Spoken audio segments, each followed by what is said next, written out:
illegal acts. They're not representing the people, and we don't seem to want to use the tools that are there. Impeachment's one of them, to hold them accountable. Well, they've committed illegal acts. What are they?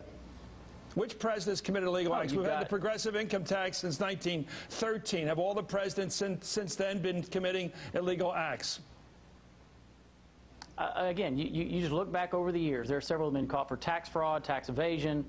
You've got the potential offering of Democratic candidates not to run in replacement for possible high-level offices. There's a lot of stuff out there, and if any of it's found to be true, we should hold those people accountable. Well, absolutely. Sure. I want to go through what your ad says. You stand by the ad, of course. Absolutely.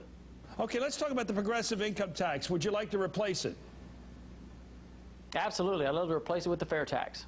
And you'd like to get rid of the 16th Amendment to the Constitution, which created it back in 1913. Get rid of the whole thing. Absolutely. I think it's counterproductive to our economy. Okay, sure. You want to get rid of the income tax, period. Not just a progressive income tax, but any kind of direct tax, income tax. Is that right? And go to an indirect tax, some sort of ad valorem VAT kind of tax. That's what you want to do? I think the science is there, the data is there to show that a consumption-based tax is far more productive for a society and far more fair. Okay, we get rid of the income tax, period. What interest, or rather, what sales tax rate on top? Here in D.C., we pay 8%. What would you add to that as a national sales tax? What percentage of sales? You wouldn't be adding any tax. The fair tax is a replacement for all the embedded tax that's estimated to be in the products and goods and services that we have already because of our current income tax. We have sales taxes all around the country, sir. In addition to the current sales tax we have in other states, you can't stop states from having sales taxes. So in addition to the sales tax, you would have a national sales tax, right? Correct. Okay, what rate? In addition, again, it'd be replaced in the product and service. It'd be a replacement of the taxes that are already there. And you can't convene the local locations to have to take care of their own tax. You would get rid of the sales tax in localities.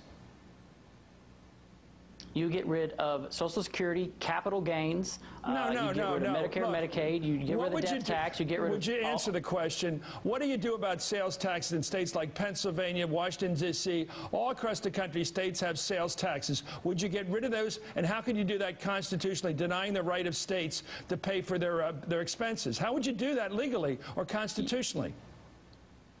You wouldn't necessarily do that. The states would have to choose in what way they want to tax on their own. I mean, that's their sovereign right. But I think they would follow the national standard. Right. Everybody listening knows what's going on here. You're not answering the question. You want a national sales tax. What rate of taxation do you want in that sales tax?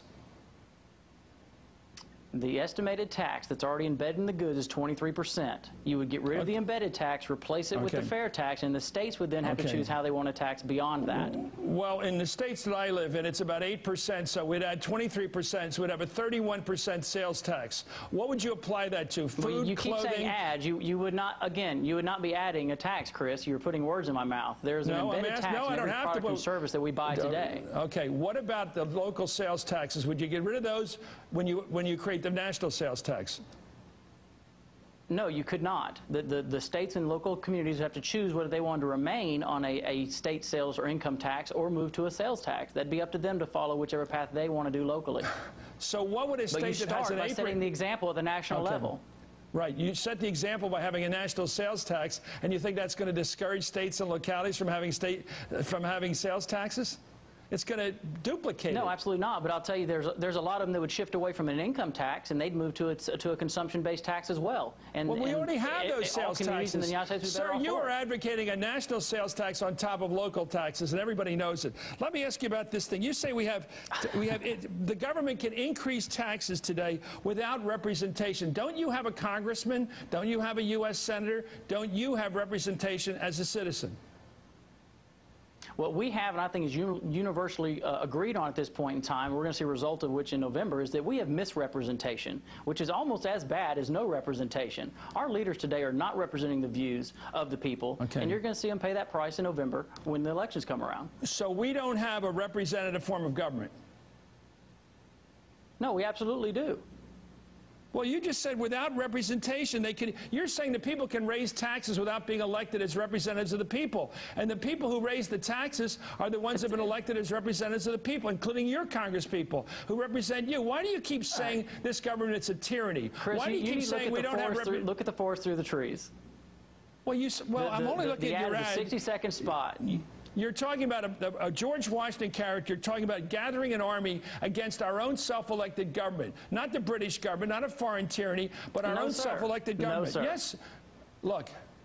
Washington didn't say gather your armies. It says gather your armies. And the armies that we're referring to. Against whom? Gather our political army. Our political army. Oh, he didn't say that. Absolutely. He's wearing a military uniform and he says, gather your armies, and you're saying that's a metaphor? Chris, do you know what a metaphor is? Do you know what hyperbole is? Well, it sounds like everything in your ads. Are you a metaphor for a guy running for office, or you're a real candidate?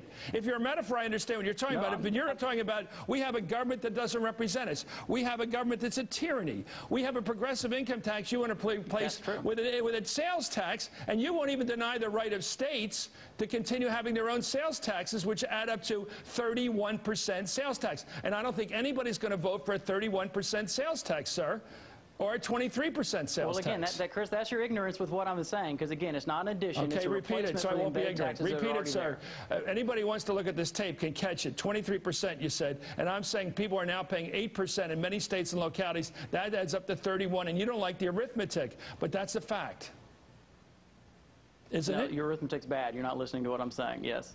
Okay, tell me again, what rate of taxation do you recommend for the national sales tax, the fair tax, as you call it? What rate? It's not the rate. It's not the rate, Chris. It's not the rate. It's the fact you're saying we're going to add that. We're not. We're going to replace what's already there embedded that you don't see every day in your cost of goods with the replacement tax that's seen on the receipt now.